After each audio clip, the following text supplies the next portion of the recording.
Happy Friday, everybody. Thank you for tuning in for another Fermented Friday. I am going to be joined by George from Black Flag Brewing Company in just a few minutes. Very excited about this afternoon's talk. They've got some wonderful beers that they're going to be presenting, and we'll talk a little bit about their recent 4th anniversary. Very cool to have a brewery on who's celebrating a couple of years of business and doing great things here in Maryland. Before we get started, like always, just want to remind everybody that Maryland's breweries are open for business. Carry out, curbside, lots of tasting rooms are open with indoor and outdoor experiences. Delivery is an option, and some breweries are even shipping. So find out how you can get your favorite Maryland beer. Visit your favorite retailer and ask for it. Especially with Black Flag, they have great distribution throughout the state. So if you want to pick up some of these beers after George is done talking about them, visit your retailer and see what they have available. In the meantime, check out your favorite brewery's website for any policies they have about COVID-19. What they're doing to keep you safe when you go to visit, and keep supporting Maryland beer. Without further ado, I'd like to introduce George. George, thank you. Hey, thanks for having me. Great having you this lovely Friday. Turned out to be a lot better than I thought it was. I'm hanging out. I'm having a good time. And we haven't even started, so we're off to a good foot here. Sun's out. We've each had about 2 sips of beer, and we're catching up, so that's a good thing. Call, indeed. So let's jump right into it, man. What's Black Flag all about? What kicked off the brand, and what made Black Flag have to be a thing in Maryland? Yeah, Black Flag was started by Brian, who is the founder. Him and a handful of other people had a pretty nice investment. I believe it's like 1 to 1.5 million to get it going in Columbia. So we started with a few tanks, a bright tank, and from there we kind of have grown over the years, obviously. So when Brian started it, his kind of goal was to, he was a home brewer. He won some awards. Did a pretty good job from what I could tell. I honestly never had his homebrew beer, but pretty well respected. And he just was like, you know what, tired of doing IT. Let's open up a brewery and see what we can do. So obviously started with a lot of his homebrew recipes, brought on a few brewers, kind of advanced things from there. It was always the tagline originally with Black Flag was, to raise the Black Flag, go against convention, kind of beat to your own drum. So we've definitely played into that pretty well. But to be fair, as a business, we've definitely done really well with the haze, and we've kind of done well with IPAs even before the haze craze. So we've always definitely had that focus. Conveniently, that's what people like. It's what we like, and it's kind of made it easy for us to kind of showcase what we like. So, yeah, it's been a good 4 years. That answers a good philosophical question, because a lot of times when it comes down to what are you brewing and what are you filling your draft list with, you have to balance what the consumer wants to buy versus what you like to drink. And as a brand that came out hitting heavy with IPAs and then evolving into the haze game in a big way, you guys kind of struck right when the iron was hot. Yeah, I definitely think pretty fortunate that we were able to kind of get our processes down right when it felt like there was a little more out-of-state presence of the hazies too, that were definitely, I think, forcing Maryland breweries to be like, all right, we got to kick it up a notch. Like, we got to compete with these. So that was kind of, I think those things kind of coincided, and we were fortunate to be kind of on the bubble of it and make it work for us. I think that perspective is dead on. I recall when you guys first, started making a big splash here in the state, seeing kind of everybody was like, okay, so this is a game that we're going to start playing now. Yeah. Haze was still kind of something that Maryland breweries were not touching for a while. Absolutely, yeah. I mean, early on, when we were doing haze, I wasn't even necessarily in love with all of them. I mean, we were one of the handful that were like really trying to pump them out, and we still had a ways to go. I think finally now we've dialed it in, but it was definitely a process. Definitely a lot of like investment and consideration, especially from our brewer Mike, who kind of revolutionized our processes to make our haze what it is today. So yeah, it was a lot of effort, a lot of batches of beer that we were working on, a lot of trial and error. But yeah, it's been good, man. But yeah, as mentioned, we do try to keep diverse lists. Like right now we got a barrel-aged maple imperial stout on draft. We have a barley wine. We have a couple fruited sours. We got some classic easy drinking stuff like our Kapowski. But yeah, I think there's like 5 or 6 hazies on our tap list out of 16 right now too. So definitely our focus. But as soon as we see a shift, we're willing to kind of shift as well. If consumers are like, yeah, we want classic American IPAs. Nah, we want another Pilsner. We can accommodate. We're open to it. Well, it's good that you have that view of exploration as something that's not kind of gone astray. And a quick preview for everybody out there: only 25% of the beers that we're going to discuss today are hazy. So that is true. Yeah. That's kind of cool. Sure. If you came all for the Hayes game that Black Flag delivers, you're going to get a lot more representation than just that. Mm-hmm. And I'm sure you'll talk a little bit more about what the process is to make a great hazy beer, or what Sure. Black Flag process is, at least to when we talk about Citrobomb a little bit later. Mm-hmm. Well, congratulations on a 4th anniversary. You guys are celebrating basically throughout the whole month, right? Maybe, I don't know. I get that's an interesting question. I guess it almost plays into like how I think marketing and breweries and fresh beer works right now, where I mean, honestly, it already feels like the anniversary is well over. Like we're already on to the next kind of chapter, so to say. So you got the releases out of the way and you're done. I mean, quite honestly, we've sold out of. We only have like 20 cases left of all the anniversary beers we released a couple weeks ago. So yeah, I mean, we really kind of are on to the next, so to say. But I guess the hope is at this point, it's almost like you always have to make that anniversary beer. Like you almost always have to make that new, creative, fun, thoughtful thing. So whether it's the anniversary or not, the goal is to kind of create that like whimsy. How do we generate that whimsy for people and get them excited about the next thing, even though it's not a special time? Well, every week is a special time if you're yeah. Beer, right? We probably release a beer every week, save 1 or 2 here and there. So I'm always trying to keep up and stay abreast of what the beer is, how I can best showcase it, what people are saying about it, and kind of where we can go from there.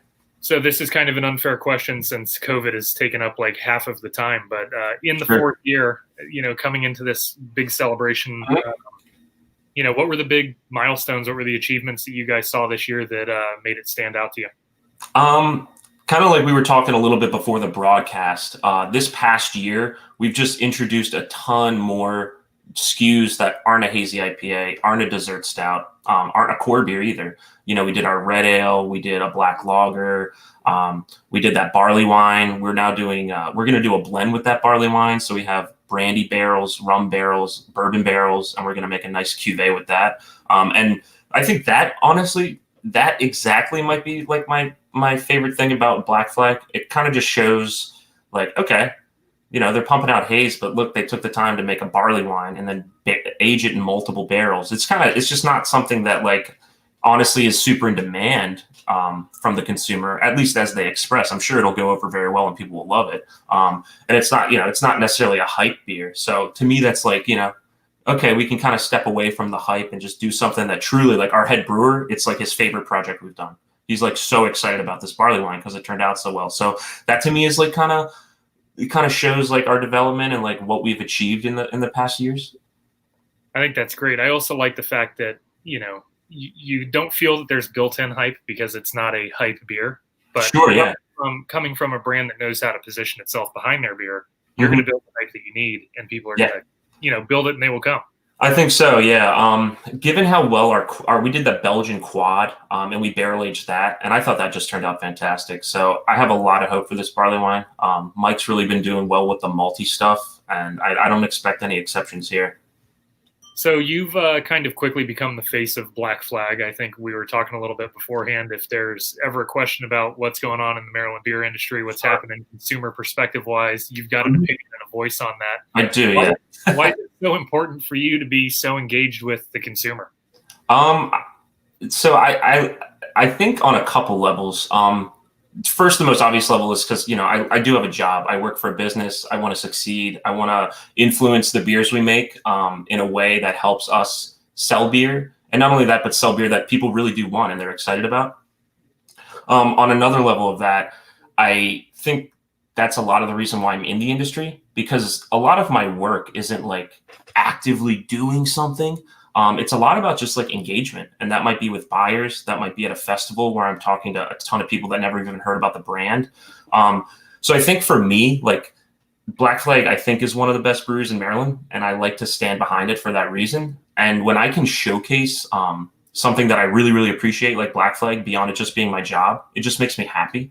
And it's just like I can just talk about beer with people. They're so excited to like hear about it. They're so excited to learn, and it just like, sweet, I'm in. Like it feels like it's not a job. Like I feel like I'm just kind of sharing stuff with people and they're into it. So yeah, if you can appreciate what you're doing as part of a hobby, it's kind of a cool thing, especially when you have other like-minded people around that may want to hear what you have to say. Yeah, for sure. One thing to talk to an audience that doesn't want to hear you. Yeah, it's like whenever I go to a local brewery, like when I did the Tales from the Tank thing, or I was just at Cushwa earlier this week. It's insane how much you can learn and just like garner from those visits. Even if it's just like 30 minutes, an hour of conversation. Like everyone's doing something a little different. Most people are doing a lot of stuff the same too. But the things you talk about are those little differences. You talk about the things that are like separating this brewery from that brewery, whether for better or worse. You talk about like what little processes have not worked for you to see what the perspective of someone that knows as much as you do is. So it's just kind of fun to bounce around and get those kind of concepts. And then over time, you just put them all together and then you start to think more broadly like, oh, wow, if we could kind of tackle it this way, that might work. So it just makes it fun. It's nice to have those collaborative experiences, even if it's not in the goal of having a collaborative production. Yeah, for sure. Absolutely. So why don't you let everybody know what's going on at Black Flag right now as far as the consumer and guest experiences during this weird time? And then maybe from there, we'll move on to these awesome beers that you're cool to share. Yeah, so I don't work directly in the tap room, so I'll give my best. I'm there a lot, but I don't bartend or anything. But we obviously we're at 50% capacity. We're still open for service. We've done a ton. Our to-go orders have been great. Super busy to-go orders. It's pretty spread out throughout the day though, so we don't ever have too many people lining up, which is nice. Even for our anniversary, it ended up being pretty clean. Like no one was really out of line. Everyone kind of followed the protocols. But certainly, we're wiping down after every guest, masks required, kind of all the standard stuff that a lot of Maryland breweries are doing. So I don't know if like there's anything in particular we're kind of like doing differently than like what I think most people are doing as like within CDC protocols. But we definitely have like, completely revamped how we operate. There's no question about that. Do you have any outdoor seating space? So we don't have any outdoor seating. We are dog friendly inside now. We weren't for a little bit. Unfortunately for our situation, we don't have great spots to provide outdoor seating. There is a chance that we might do a couple of events once the weather gets a little nicer and we don't have to worry about like good shade and stuff. So it's something we could talk about, but yeah, it's not super conducive to our location. We don't really have like a parking lot like a lot of other places do that we can just use publicly. So we're kind of limited by that, but I've definitely had a lot of feedback from people that wish it was available, and those are the people that usually just get some beers to go. So appreciate the support, certainly. But yeah, something maybe we could look for in the fall when it's a little cooler out. Yeah, and if you've not been to Black Flag, the location is great. It's not your typical industrial, complex area or something like that you may see from some of the other production breweries in the state. All of their neighbors are really cool activities. Actually, my wife and I went by this morning and said hi to George. And I was telling her, I was like, look, we can come over here and we can do indoor golf. We can take our daughter over to the trampoline park. And it is a very frequent thing. Maybe not so much now during COVID, obviously, but well before. Tons of families would, drop their kids off for their swim school lesson, come by, drink a pint, grab a 6-pack and head out, or, drop their dog off at Dogtopia and grab a pint. So it's nice too, because our food trucks get a little more business, so they really like it. There's just a little more commotion in the area, more people out and about. So yeah, sometimes it's not super ideal, but overall, it definitely gives us a little foot traffic. We've never really had too many issues with parking or anything like that. So yeah, our location definitely works. And from my memory, it seems like that space that you're in is constantly under development. It looks like they're always doing stuff to improve the greater property. And yeah, there've been a couple business turnovers, and a couple they filled a couple of the last units around the area. So I think it's filled out right now. We definitely had put some thought into grabbing the unit directly next to us, potentially for some type of restaurant brewery combo, just to add some food and whatnot. And we also are completely capped out in production space right now, so we couldn't add extra tanks if we wanted to. So yeah, and so if we are to grow more, it would have to be a change of location. So yeah, well, you can always take the swim school and have a giant cool ship. Yeah, there you go. That would be pretty awesome, actually. Yeah, kids used to swim here. Now we're just cooling our beer off. Mm-hmm. So yeah, let's jump right into it. You're drinking a delicious beer that you were kind enough to offer me Absolutely. today, and I want to start sipping mine. So would you talk about Kapowski? Yeah, this is Kate Kapowski. This is personally my favorite of our signature beers. Perhaps my favorite beer we do. Mostly just because, as you can see, really nice low ABV, 4.8. I can have a few of these and make it out the door. So this one is just really, really light touch of some darker malts, a little bit of C40, for example. There's just a touch of hops in the boil and whirl on this one. I believe this one has Magnum in it, actually. But yeah, it's just 4.8% amber ale. Get a tiny little bit of that bitterness on the back end, a little bit of that nutty kind of caramelized malt. But yeah, just a great sipper. See the color there. Nice little amber shaded ale. I'm not ignoring you or not engaging. No, you're good. So this one is this used to be a draft only beer, Kate Kapowski, but just for our 4th anniversary, we ripped a can run of it just to give it a try, see what people thought. Our distributor was happy to grab some. So it's been doing really well in market, though. People seem to be digging it. Obviously, the packaging, kind of nice, bright pink, a little bit of that throwback 90s kind of vibe. So that's definitely helped it along as well. You'll never get points taken away for having some nice nostalgic throwback. Yeah, for sure. That's seemingly. I'm a big fan of the gaming theme nostalgia stuff. Obviously, we do a good amount of that at Black Flag, but tons of breweries are doing it, and I'm a bit of a nerd, so I've always enjoyed seeing those pop up. It's kind of nice that the new guard of craft beer tend to be nerdy through and through. I would agree. Yeah, it's a common thread that I see, no doubt. It used to be all guys that were into science. Now it's all guys that were into video games. Yeah. It's a tier down, but I'll still accept it. There you go. I guess that makes us geeks, not nerds. That's true. I was a scientist in my older life, but now I just drink beer. So Oh well, there you go. So what kind of feedback are you hearing? You're saying that Kapowski is it's been a staple at the brewery for a little while. Yeah, I mean, as far as draft goes, it's been my bestseller for like my sales territories. It's also a beer that as I said, I really do just like it. So I just kind of push it. I mean, just to be straight up, I just when people want that like lighter beer to fill up a tap list for an event or something, I'm just like, oh yeah, buy Kapowski. I'll be drinking that. And they're like, yeah, I mean, sure, if you're going to drink it, I'll buy that. So I just genuinely like it. I like to see it at places. As I think I was telling you before the broadcast, I mean, it's an amber ale, so it has great shelf life. I mean, a few months down the road, you can barely notice any difference, which can't be said for most other beers. So it's just a great beer to have in the lineup. Really rounds it out. Get a little bit of that soft malt. We do our Z Morris Blonde Ale. We have our Pilsner in the lighter side of things. But for like a malty ale, this is really all we have. So it works out. Are there any other potential Saved by the Bell themed beers that you guys have? So we did do a Slater Stout a couple years ago. So maybe we'll bring that one back. We did a Screech Sour when Dustin Diamond actually came to our brewery for a comedy show. Some people might call it a comedy show. There are other terms that might work as well. But, was it not as funny as one might hope? I don't know if you're familiar with Dustin Diamond. Oh, I am.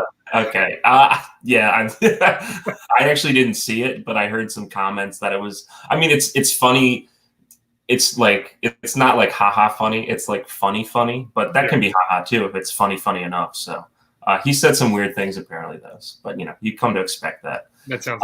So that Screech Sour was interesting. It was like I think it was like a Captain Crunch sour ale. Or something weird. I think we put like Captain Crunch in it, but it was kind of weird. I don't think that one will see a mass run for sure. Any Lisa Turtle stuff or? Well, I'm glad you brought up Lisa Turtle. So probably 3 years ago, I wanted to make a Lisa Turtle stout or brown ale or something, and do like turtle candies, like caramel, pecan, and chocolate. I think that'd be awesome, but yeah, we haven't really put that one in motion yet. And now I feel really bad because I can't think of what the last Jesse Spano. Oh yeah, what's the red-haired girl's name? Because I think we did that too. I don't know. Wait, is that Jesse? No, Jesse's the other guy, right? No, Jesse's the girl. Oh, okay. Then yeah, Jesse. Curly haired one. Yeah, it's like reddish. I think we might have done a pilot batch on her too. So to be fair, the pilot batches I tend to not remember as well because I'm not actively selling them. They're like a tap room only beer. So given how many beers we put out, one less beer to worry about kind of helps me out. So well, I like that the whole series has been thought of and the whole cast has been represented. I've certainly spent the time talking about it, but it's hard to fit everything in and make it make sense. And there's a little more to it than I think sometimes people think, but there's always hope for the future.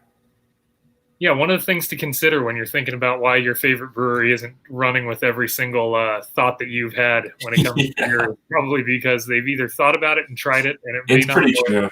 There are no disrespect to the consumer, but I think oftentimes they think that just, hey man, you should make a beer with these two fruits is like a super original thought, and it's like, yeah, it's a great idea, man. Like you could add any two fruits, and I'm sure it'd be fine. But it's you got to worry about cost, shelf stability, sourcing, yada yada.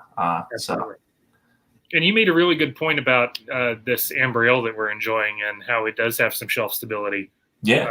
It only maintains that stability, really, though, if it's kept cold. So make sure you're buying from retailers that love to keep your beer cold. Yeah, to an extent. I will say it's tough right now. And I don't like to disparage retailers on that point because there is so much beer in the market right now. And some of our best retail spots don't keep our beer cold all the time. Or a lot of spots actually will put half of it cold and half of it warm. They don't have unlimited space. So it definitely, warm beer definitely does degrade faster than cold beer, but it's not a death sentence. I'm a bit of a snob, so I like it cold. Certainly at the brewery, we always store it cold, so that's a safe bet. Right. But yeah, I can't fault. It's just there's legitimately so much beer. I'm sure you've been to Downtown Crown or Wine Source. You just can't fit it all in your cooler. So I give them slack for that. Per square foot is probably a hell of a lot more expensive than your regular lease. Yeah, I'd imagine so. And that's one of the things that we're talking about. We're trying to find ways that the Brewers Association can actively promote our members through beer and what options there might be to ensure that Maryland fans have access to beer in a more concentrated idea. So how does the Brewers Association bring breweries together and showcase beer to the consumer? If we have festivals, what are we going to do? If we want to... That's an interesting concept, though. What if there's a world where you can have what if there's a world that we can sell BAM beer and you guys have a pop-up festival in a highly metropolitan area with 20 brands and you just grab a couple cases of everything and try to do a showcase? Those are all thoughts that we've had. Yeah, exactly. I'm the guy telling you to treat beer the right way. How do we I'm the guy telling you to add lime and blueberry into a beer because no one's ever thought of it. Yeah. Yeah. See? You're eating your own words, man. Indeed, I am. But yeah, that would be kind of cool. But I can imagine that's such a difficult thing to do just because, as we were saying, beer is such a community thing. You want to engage with the people. You want to kind of, and that makes it tough, man. It does. It really does. And you're seeing that, I'm sure in your role, you've always enjoyed the ability to be out in front of people and talk about things now. Hey, have fun, but you can my responsibilities have definitely shifted a little bit with COVID. I'm still meeting a lot of buyers, but certainly not as much. Obviously a little more now than when it first hit. I was being, pretty much all digital, which obviously most buyers were appreciative of. No one really wanted a ton of people coming in and out of their stores when it first landed. But that's kind of kept up. Digital sales is definitely kind of booming, I'd imagine, for me and most of my colleagues right now. I think people are kind of just transitioning, realizing you can have a pretty personal conversation with someone over email, text, phone, to the extent that you're bringing their beer in the store. But that being said, FaceTime is still pretty pivotal. So all my big buyers, I still try to get around to saying hi whenever I can. But yeah, COVID has definitely caused some shifts in beer that I don't think are going to revert back when, the vaccine is out or we make that transition back to normalcy. I think we're going to have some things are going to stick, so to say. Yeah, people are finding a way to transact in ways that they hadn't before. And I'm hoping that if any of you that are watching have some thoughts about what you've experienced with beer due to COVID, you may throw some comments in here. Do you like it more that you can get delivery from your favorite brewery? Do you like the ability to pop in and take beer to go on a regular basis? I mean, those are all things that would be helpful for all of our breweries to hear. They're seeing their case study, but it would be great from the wider population. Yeah, I mean, to be fair though, I mean, we really do have data on all consumption, right? So we've seen, for example, just being honest, when we first started doing deliveries, it was kind of like insanity. Like we couldn't keep up. We legitimately couldn't. We have to send like 2 drivers out on Fridays, Thursdays, and Saturdays. It was just crazy. And I think it was, COVID just hit. People were a little bit more in that like, hey, party mentality. I can just drink some beer while this blows over in a month. Flash forward a few months and it's like, this is just how we're going to exist for a little bit. And I probably shouldn't spend $200 on craft beer every weekend. And it's like, yeah, totally understandable. I totally get it. So deliveries definitely slowed down a little bit. Our to-go sales are still going strong. Like we're still selling out of all of our product. Distribution's still doing well. But yeah, it was wild how deliveries were going there for a bit, but definitely calmed down. I would be interested to see if this is the similar case for other brands. I haven't talked to too many people about how their deliveries have been going over the past few months.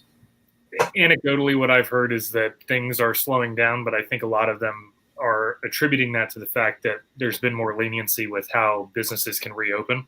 So sure. Because people can get out and they feel like there's that ability, maybe they're not ordering delivery as much. Yeah, totally. Yeah, if you can go to a restaurant on Friday now instead of getting, a couple 4-packs, cool. Maybe you go to a farm brewery like we were talking about earlier, makes sense.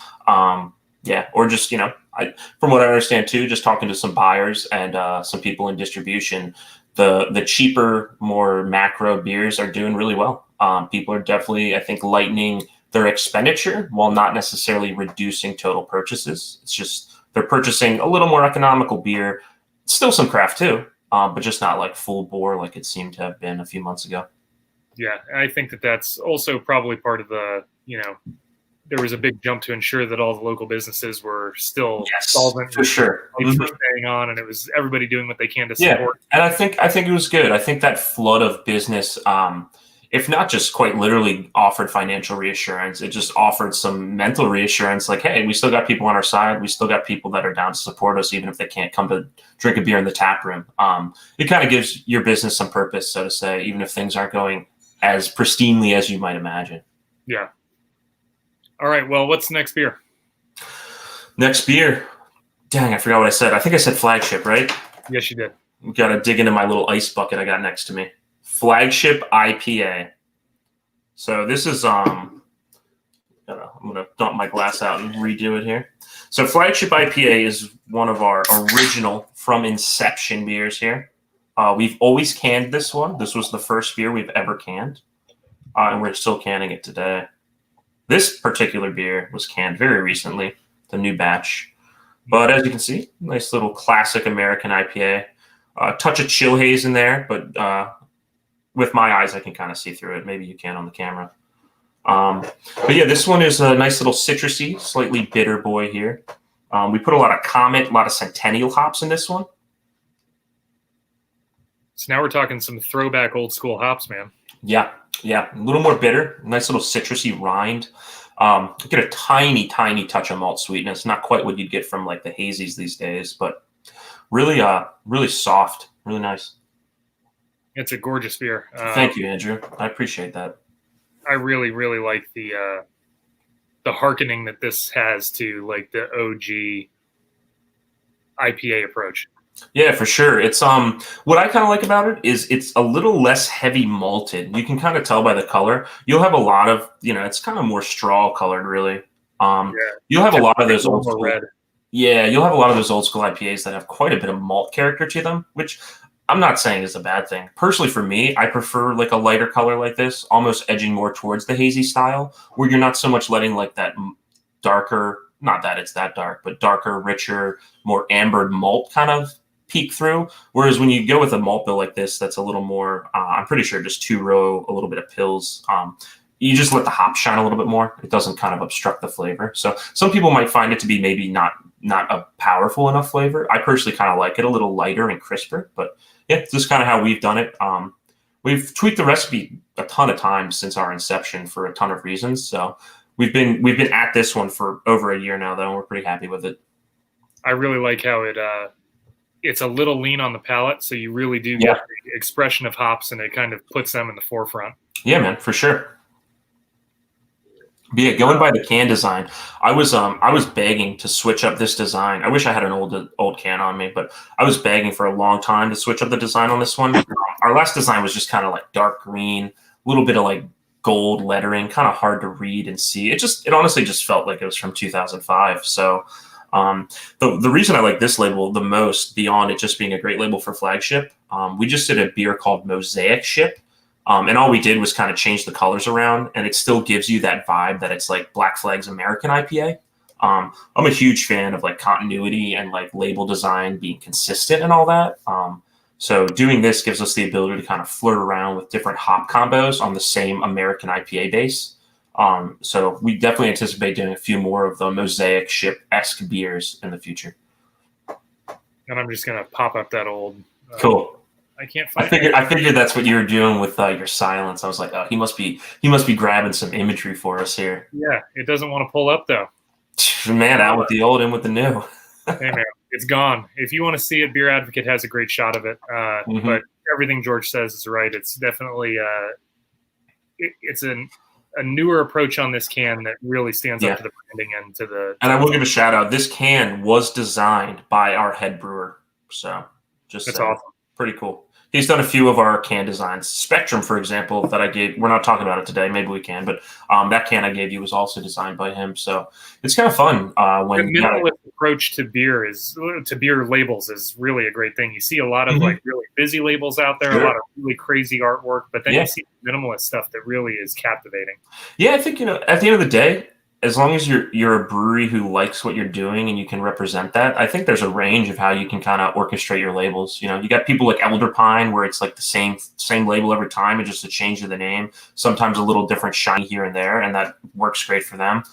Brands like Black Flag that are generally kind of all over the place. We have a little bit of variation going on. Brand, what's another, like Nepenthe, I think is a really good brand to talk about when it comes to label art. Probably the best label art in the state.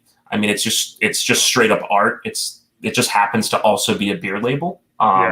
So, I think, as long as you're kind of digging what you're doing, keeping consistent with it and kind of being proud of it, you can make it work. One of the things that has been coming up in most of these talks has been label artwork and design, just because it's really, a lot of people take for granted that beer is like a thing that a brewer makes. They don't really... I don't know that it's always been appreciated that brewers do have a lot of artistic and creative background. I completely agree with you. It's kind of a funny thing. Like every brewer you talk to is like either been creating stuff their whole life. Also, Gardens was a chef for 10 years. Like they're always people that just like have a knack for working with their hands and making something. And when people always ask me, they're like, "Hey man, like why don't you brew? Like you love beer. Like you drink all this beer. Like you know what's up with beer. Why don't you brew?" And it's like, that's just not me. Like brewing is a lot of cleaning. It's a lot of like labor. And I'm just like, I mean, I'm more of a critic. Like give me your beer that you brew and I'll tell you how to fix it. But I don't really have too much interest in putting down myself.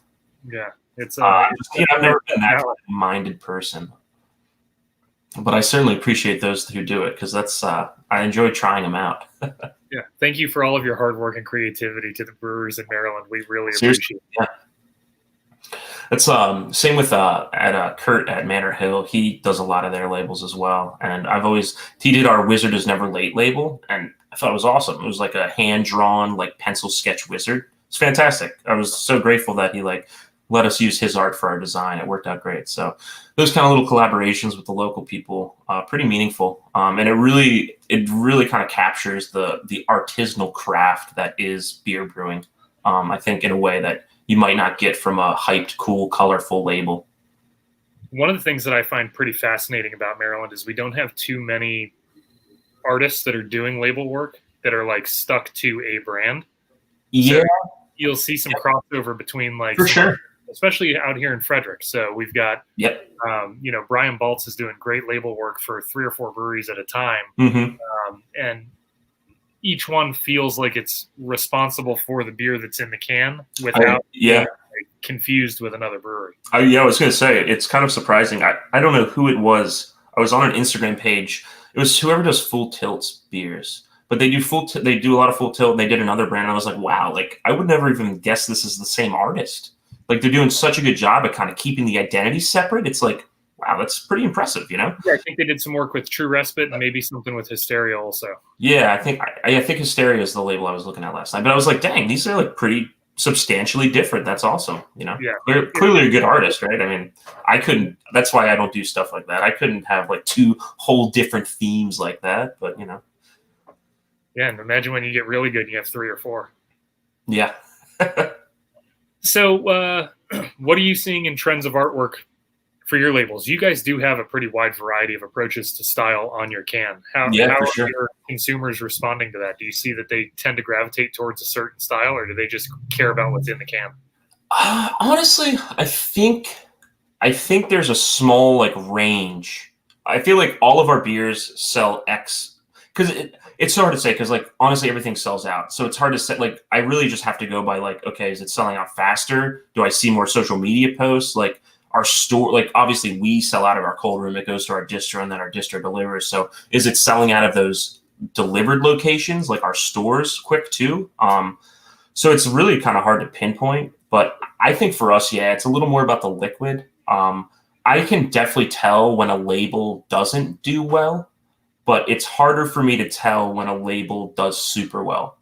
I think definitely if our beer is super good, the label is irrelevant. If our beer turns out solid, the label can have some sway. But yeah, I think that's a really good question, but a really tough one to answer from my perspective, just because it's just a hard thing to track for me. Should see what just label artwork would do with no name on a can or something and see. Yeah. That would be a cool consumer experience. I would love to do something like that, or even just like have five labels completely randomized on cans, and then you have to like taste it and determine which one's the best without knowing the brand, like or being tricked about the brand and like the label behind it, you know. A lot of people have talked about doing like tasting setups like that, so I'd love to see if one went down. Maybe I should start it. Maybe that's an event Black Flag can do. Yeah, seriously. Maybe I should stop hoping other people do it and just do something myself. 5 labels, 9 beers, and you just buy by the label. Yeah. There you go. Could be fun. Good way to sell 5 beers. Yeah, for sure. But yeah, there are labels that I personally like a lot. Like the beer we'll do next. Like I absolutely love this label. Like I just love it. It's got a little bit of that kind of like Cuphead, old school art, but pretty fun color modernization on it. Really that whimsy that you're talking about. What's that? It has that whimsy that you talked about earlier. Very true. Yeah, seriously, it does. It kind of it feels like you want to engage with the beer. That being said, like I think labels are hugely important. I think the brands that have those really powerful labels, like Adroit Theory is a good example. Like people talk about it. Like you might have great beer and people love your beer, but labels are almost another beast. They can certainly work in tandem and often do, but you know, I think a lot of times people can almost separate the beer from the labels and just appreciate the branding at the end of the day. Like people love beers from breweries, but I think people also just love ideologies behind breweries and the creativity behind breweries and the scope and ideas behind the brewery above the beer. So obviously if you can tackle every angle, that's fantastic. But obviously what separates brewery X from brewery Y is there's subtle differences in how they manage those things. Yeah, I definitely agree. I mean, I immediately think back to Russian River and Pliny the Elder, and it's like one of the plainest labels in the world. Mm-hmm. But it's this beer that just works. Has a sought after demand. You know, when you make it that good that early on and are that consistent, you know, the label becomes its own entity almost. That's it, and you almost appreciate it for its it's just that classic feel. Nothing's changed. It's still a great friggin' beer. Give me that, you know. That's it. Well, I think you gave a perfect introduction to the cherry limeade sour. So why don't we talk about that? Sweet. Let's do it. So cherry limeade sour. So we did a lime goes. It's actually one of my favorite things I've contributed to Black Flag. So we took, you know, so the way souring works, you can do like a kettle sour. You kind of have to pitch lacto into a kettle and then let it develop for like a 24-hour period. And during this, you have to like pump CO2 on it to keep it healthy and all that and make sure it doesn't get like off flavored and build up some weird aromas. And it's really hard to do that for 2 batches. So we have a 20 barrel brew house. So we can only brew 20 barrels of beer at one go. And for sours, you can't really do like 2 cycles of it. So what we have been doing for this lime sour and now our cherry limeade sour, we brew a 20 barrel batch. We sour it super low, so super acidic. And then we blend it with a blonde ale, or technically we blend it with a goes, which is what we have here, just that isn't soured. And then when we add like the lime puree and the cherry, it gives it a little bit of that extra tartness that works out really well. So it basically allows us to do double batch sours that we weren't able to do before. And I was pushing for that for quite some time. So we did it, and it's turned out super fantastic. The beer's moving really quick for us. So that's a really novel idea to forego the souring on the Goza side and blend those flavors in. Yeah, pull that real low pH from the other batch. Mm-hmm. Yeah, it was. I was pretty happy when our brewer was able to pull it off. But here's the color for you. Got a little bit of that kind of salmon color. You get a little bit of that red cherry in there, kind of buttressing against the light lime color, and obviously just the grain of the beer. I have to say, I just took a sip of that, and that cherry is like banging all the way through there, man. Yeah. It's not super sour, but definitely has a nice refreshing tartness to it. You get a tiny bit of that salinity. But otherwise, yeah, just a really nice kind of light summer crusher. Enough sweetness, enough acidity. Definitely, we're not aiming for that huge flavor fruit bomb. But yeah, pretty well, reasonably priced 6-pack. Palate's beautifully clean too. That's very no real off flavors on it, which is nice. And nothing lingering. Yeah, definitely finishes clean.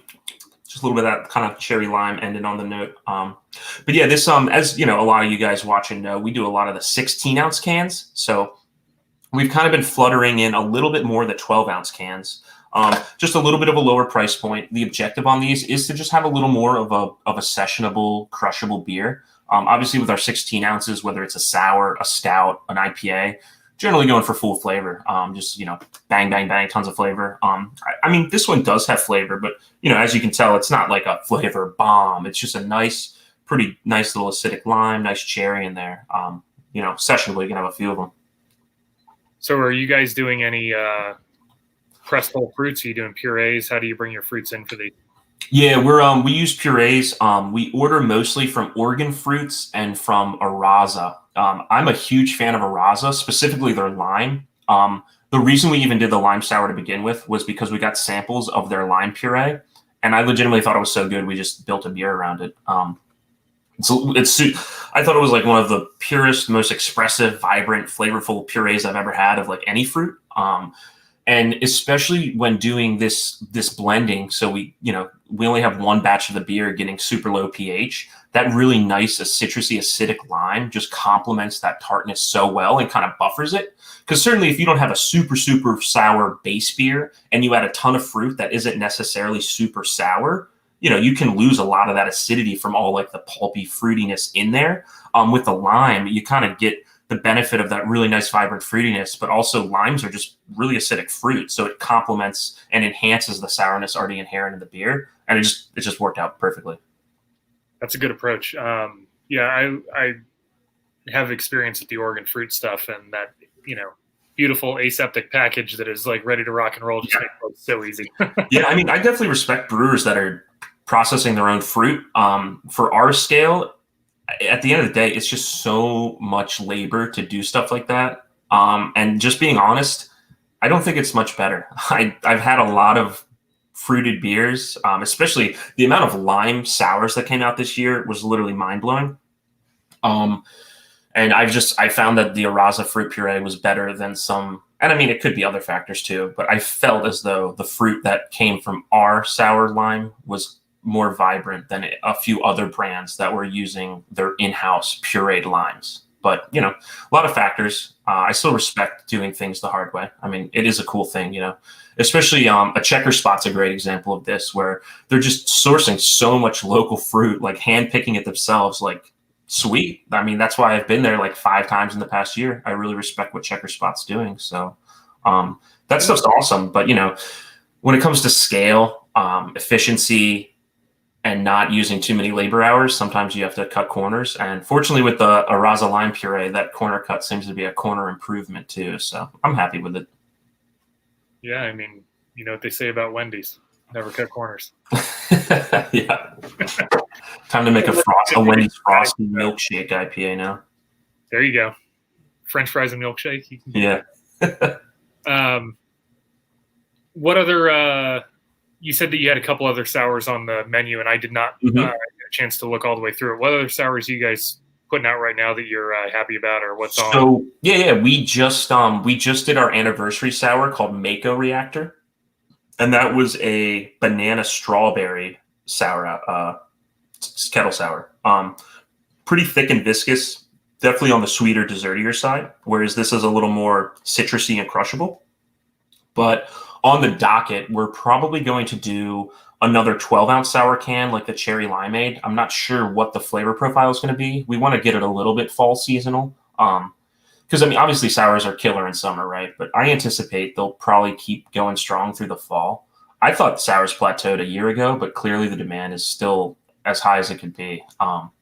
So that's on the docket. And then we're going to do a couple cobbler sours that, you know, a lot of people have kind of dabbled in. So a little bit of that graininess, a little bit of that granola flavor, definitely some rich, sweet, fruity pie vibes, vanilla, maybe even a little bit of like a baking spice kind of touch to it, cinnamon, nutmeg. So those will be really fun for fall and winter. I'm pretty pumped about those. We've already started sourcing our fruits from Oregon Fruits to make that work out. So yeah, those will be very fun. We're going to try to dip into that like really heavy, thick fruited sour kind of thing for this fall and winter. So hopefully people dig it. We'll have to see how it turns out. I can't wait to hear about them. They are a category that continues to gain steam. And yeah, people want them. We'll do it. Yeah, I mean, I'm a dude that likes big fruited kettle sours. I really do enjoy them. I'm not like one of those anti-puree guys. That being said, I can really only enjoy like 4 to 8 ounces of them at any given sitting. So I genuinely really like them. I just can't drink like a whole pint can of it. It's a little too much for me. Well, your cost benefit analysis on a 16-ounce can is great then if you're getting 4 different sessions out of it. Yeah, there you go. That's true. But yeah, I've really enjoyed the Dreams. I've enjoyed all the Dewy Sours. Trying to think who in this state is putting out stuff like that. I think there's a few people that are very, very close. Well, I guess Burley is in the state, but I don't think there's too many people that quite have that like insanely thick, sweet puree down. Maybe people just don't want to try it out. It certainly comes with a lot of risks. We know exploding cans are a thing. You got to keep it cold, and you know it's adding that much fruit to anything, whether it's a beer or something else, is kind of gross in a sense. So it's hard to pull off. I think people give a little too much criticism to the brands pulling it off to an extent. It's certainly not an ideal thing to can to begin with, but if you're having limited issues and people are buying you out every weekend, for me, it's hard to criticize brands that are doing it. I don't really see the hatred, but teach their own, I guess. Well, and if people want a convenient way to take it home with them, what else are you going to do? Yeah, but you know, yeah. So you know, they're a thing. I hope we can kind of capture a lot of what people are looking for in those really thick, pulpy, fruity boys. But yeah, only time will tell. We haven't really tried too many of them. Well, you guys may just need to come up with like a resealable plastic bucket that you can serve it in. Just like it's like self-inflating, so as like it starts fermenting again, there's like room for it to grow. There you go. Find some new kind of can technology that will remember its shape. So once that's yeah, it'll just sounds like a lot of effort to get this going all of a sudden. Yeah, maybe we'll stick to the cherry limeades. Pulpy sours, no thank you. Yeah. All right, and I don't want to rush along. We've got about 10 minutes left. We can go a few minutes over if that's cool with you, but I want to talk about what Black Flag has kind of put the flag in the ground for, which is the haze game. You guys have a great example of a hazy beer here. Cool. Tell us about it. Yeah, this is Citra Bomb. If anyone wants to guess the hop bill on this one, I dare you. It is just Citra pellets and some Citra cryo. So this is, I think, things run together, man. I don't know, but I think this is the 4th in our 2020 series installment. The last one was Social Distance Club, and now we got Citra Bomb. There should be one more in our 2020 series, if not two more by the end of the year. But I figured I'd give you guys a nice little showcase of a pour. So yeah, really, really nice soft straw color on this one. Our grist on this one's really simple. I think it's just like 2-row, a little bit of Pilsner, a little bit of chit malt, definitely some flaked oat, probably. I'd have to talk to Mike. But for our 2020 series, we use a very similar base for every beer like this, and then just mix up the hops. So, we always add the hops at the bottom of the can so you can read it. So for me, I really like stuff like this. I think consumers are getting smarter and smarter. Their palates are getting better and better. They're more educated than ever. So if you can kind of get a beer and then see what hops are in it, especially if the base remains consistent, it kind of gives you an idea of the flavor profile of those hops. It's really hard to it's easy for me because I work at a brewery, and like when we dry hop something, I can taste it and be like, oh yeah, that's what these hops taste like. But for a consumer, it's really hard to like peel through like the different flavors hops give. So anytime brands do this, we're certainly not the only ones that do it, but anytime a brand kind of gives you the hop profile and it's under a series, it's definitely a really good way to kind of learn those flavors. So let's dig in and see what's going on here. It's a good educational piece, and I think it also lends to, like you said, you don't get a muddled experience if you are trying to figure out where in the boil certain hops are added, or my flame out edition. Blah, blah, Hey, blah. I can't even do that. That's even hard for me. You have to be around it, I guess, to be able to pick that out. But yeah, try every day. Who's really got that experience? Yeah, it's tough, man. So, that's why when I was not in the beer industry and I would see beers that listed the hops, I just kind of always appreciated it. Just more information. But yeah, with this guy, first taste on him, really, really nice, kind of actually soft. It's a little softer than I expected. Has a really nice crisp finish, but the entry's got really nice kind of soft citrus pith and a little bit of like sugar hop citrus flavor to it. And then it just kind of finishes pretty creamy and smooth, but a little bit of crispness in there. It's got a really, really wonderful palate. It's really nice and full at the same time as being soft on it.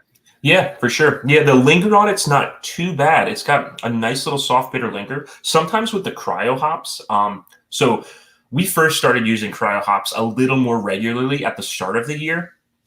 And we were running into a few issues with them where if we weren't letting it condition in the tank long enough, or if during certain hop additions that we would regularly do using cryo in place of pellets, we got like a little bit of a really aggressive bitterness out of them that kind of lingered. And I'm very happy to say I'm not getting that at all on this Citra Bomb. Mike kind of changed up our processes with the cryo hops to essentially do what he achieved here and really soften that like bitter blow. So I'm pretty pleased that turned out so well. I like that there is a bitter backbone to it. You lose that with a lot of the New England IPA approaches. Yeah. It tends to just be fruit forward and for sure an expression of the hop without any bitterness. This year maintained a little bitterness without astringency. Yeah, it has a nice little kind of sweet mid palate, but then slowly and softly kind of drifts into that, just soft kind of generalized. And almost maybe there is Centennial in it, but in the whirlpool. But it almost reminds me of a little bit of that Centennial soft bitter on the back end, kind of like just like indiscriminate earthy citrus. But that certainly could be the Citra as well. But it kind of like subdues the finish and kind of leads you to that next sip in a way. But yeah, not aggressive at all. So what does the release schedule look like in terms of the frequency that you're releasing the series? Yeah. So it's honestly, man, it's pretty sporadic. We have a couple series going just to give you kind of like our whole scheme. We have our 2020 series, and then we have our Wizard series, which is new for this fall. And then on top of that, we do a lot of our premiums, like Spectrum I gave you is like premium haze, so to say. Slightly different price points to the market, our distributor and out of the tap room, like $1, $2 change. But those are kind of like the series we're running right now. So It's pretty sporadic. I would say on average about every 2 months we release a new 2020 series beer. Kind of depends on distributor demand. Sometimes we just want to put another beer into market that we like the concept of, or like, when we did the Idiom collab, that obviously took precedence over maybe another 2020 series. So it is a little sporadic, but we're releasing probably 3 hazy IPAs a month, I'd say, on average. So almost every week you can expect something new from us. Some of these are big runs where we distribute it to the entire state, and some are taproom only runs where we sell our beer out of the taproom and maybe float a handful of kegs around the state. But yeah, generally speaking, about 3 a month. No real scheduling scheme to them, to be honest with you. We kind of just do what makes sense, stay in communication with our distributor and see what they need. We're pretty accommodating. If our distributor wants a particular beer style, something like that, and we can make it work, sweet, let's make it work. So we kind of just, balance the flow, converse with them and see what the market needs. And since you brought it up with the Idiom collaboration, Yeah. What has inspired your collaborative kind of viewpoint here? I mean, I've seen a lot of your collaborative releases. You hit on all kinds of different topics and cylinders. I'm thinking about your multi collaborations with like the throwback to Doom, and Yeah, man. Tell me what's going on. How do you guys come up with these collaborations and who you want to work with? So it's a little bit of a mix. Brian has set up many of the collaborations.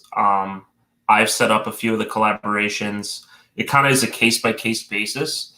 I guess more recently I've been trying to set up more collaborations. He's kind of been biding his time doing other things. And I've been in the company for a while now. For me personally, it's pretty straightforward. I just want to collaborate with breweries that I just love their beer, very plainly. I just want to work and collab with people who are making beer that impresses me, that I literally go out to drink because I like it. Really, certainly from a business perspective, it's nice because it tends to be the case that the brands that I really like are brands that are really good and doing good. So it's sure, why wouldn't we collab with a brand that's good? And I'm sure they feel similarly.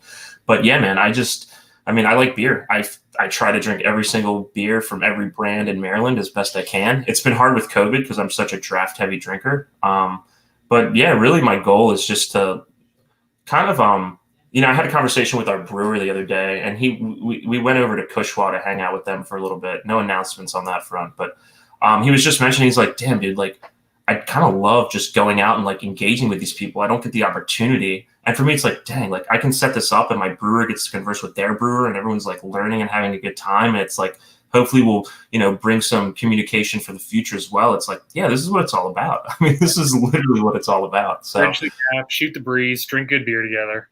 It's just awesome, man. It really is. New Cushwa space, isn't that awesome? It's actually nuts. It really is.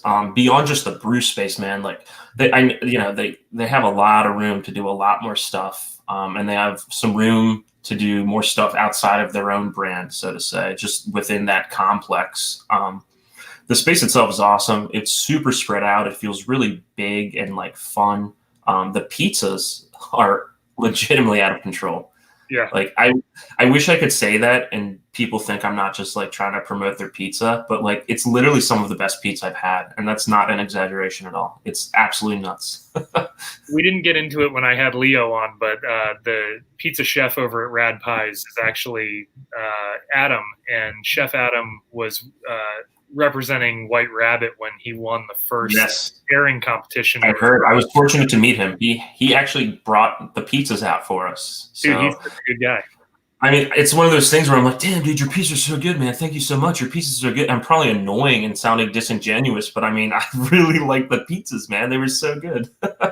I worked with Adam for a long time in a previous life. He's a good dude, and he makes great pizzas. For sure. Yeah, it was awesome. So yeah, the whole thing they're doing up there, I guarantee you I'm going to go back very soon. I might wait until Homemade's open, or Homemade. I feel bad not pronouncing their name correctly, but man, dude, they gave us a taste of this barrel-aged stout they did. Easily top 5 barrel-aged stouts I've ever had in my life. It was it's one of those things where you can't believe a beer that good could come from a place that new and small. But at the end of the day, if you're good at what you do, it doesn't really matter how small your operation is. You can still do some really bang up stuff. So yeah, I'm super excited for that little domain in Maryland right now coming together. There's a lot of anticipation for the opening. I think it's homemade. I mean, homemade, yeah. They won February BAM. Yeah, they at won the convention center. I was there. Out the gate. The beers were fantastic. I was like, dude, like, I wish I brought something a little cooler. This is impressive, you know? They had like that beautiful, what was it, like a granola IPA? The granola blueberry thing, right? It's gorgeous. Yum. All right. Sorry we got off the topic of Black Flag for the last few minutes. No, that's good, man. That's what it's all about. you had opinions, so I'm glad that we got them about a brewery and planning. That's awesome. For sure, man. Tell people what to do to support Black Flag in the next couple of weeks. How can they become your fans and your consumer? Yeah, absolutely. Best way to support Black Flag, just generally speaking, is buy the beer. Even better than that is maybe giving your friend who doesn't know about us or doesn't know much about craft beer one of your Black Flag beers out of the fridge. We're located in Columbia, Maryland. You can always swing by the brewery. We're open if you wanted to come enjoy a pint. If you're trying to keep it super socially distanced, not inside, enjoying stuff, obviously beer to go. We always keep it cold and fresh for you. And as mentioned earlier, we do have really good distribution across the entire state. We only distribute to Maryland. So that kind of ensures that we fill up the coffers of our best accounts pretty quickly. If you can't find Black Flag beer at your local account, definitely recommend reaching out to the buyer there or finding out who's in charge and being like, hey, any way you could get some Black Flag? Alternatively to that, you can always add me on Facebook and chat with me. I am George Hugh Burton the 5th on Facebook. Shoot me a message. I'll give you whatever account is in your area that supports us for you to go check out. The community is always really friendly. I found if you want to find beer or you want to know about something, reaching out, people are pretty excited to showcase what they know. So always feel comfortable, like talking to anybody in the industry, even if it's not about like my brand. If you ask me like, hey man, like where can I get like these idiom beers? I will legitimately try to find a way to get you the best answer I can get you. Always be comfortable reaching out. Always feel comfortable asking questions. And if you have a local store that you love and you want to keep supporting them, but they don't carry the brand you want, just talk to them. They want to get the product in their store that you want to buy. I assure you of that. There's no question. So yeah, thanks guys. And if you do connect with George, do know that he will have the most regal name of all of your friends. Yeah, I just kind of thought about like what I just said. I'm like, it's kind of embarrassing. I'm feeling bashful now. No, man, that's really cool. Every time I see your name pop up, I'm like, golly. It's a mouthful. Yeah, strolling in here with all these names. Well, George, it's been great having you on, man. I really appreciate you having me. As I mentioned, man, I'm not doing events right now, so just coming on to chat about beer, like it's cool. We can talk about other brands too. It's just fun. It's engaging. You for a roundtable or something. Yeah, for sure. That sounds like a fun idea, man. Anytime you want me on, just give me a holler. I'm super down. So yeah, appreciate the invite. Glad I could kind of set my Friday night up with a few sips. I'm starting to vibe now, so we'll see what the roommates are getting into and see if we're gonna have a beer together. There you go. Well, I hope your weekend involves some gaming, either console or PC. And cool. I appreciate that. Probably will be tonight. Yeah, like that. And to everybody else that's out there, thank you very much for taking your afternoon to spend a few minutes with George and I. I love doing this every Friday. It's great to catch up with everyone around the state. Support Maryland breweries. MarylandBeer.org is where you can find out about what the Brewers Association of Maryland is up to. Check out the Brew for BAM releases coming out all over the state from breweries that are making contributions to the association. And if you feel like you would like to make a contribution, I'll throw it up for a second. We do have a very quick PayPal thing to help offset some of the losses we've had this year due to COVID. I'm looking at my PayPal right now. We do not like to ask for the handout, but we do love the support. And everybody out there, we do this for you. We want the best beer in your fridge coming from your neighbors and your friends. So thank you all very much. Have a great weekend, and we will see you next week. George, be safe. Be good, brother. Awesome. Thanks so much. You all have a great weekend. Cheers to all Maryland beer drinkers.